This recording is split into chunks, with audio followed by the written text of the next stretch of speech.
شفتوا الاب ده ندم انه ربى بنته على ايه؟ شوفوا كده. تنصح بنتك بايه لو هي مقبله على الزواج؟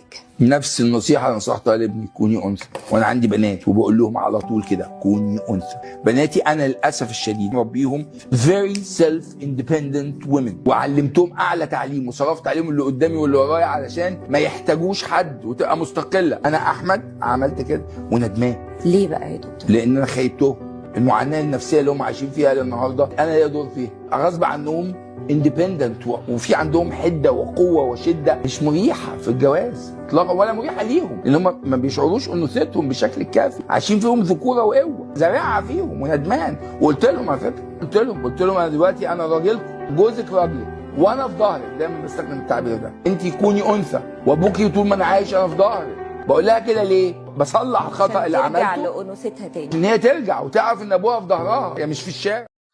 للاسف معظم جيل الايام دي الا من رحم ربي اتربوا على العند واخذوا ثقافتهم وازاي يتعاملوا مع ازواجهم من حيزبونات الاعلام المطلقات. علشان كده انتشر الطلاق واتقطعت العلاقات وسادت الكراهيه داخل الاسر. اللهم اهدي نساء المسلمين واهدي شباب المسلمين. اللهم امين. بعتها لكم.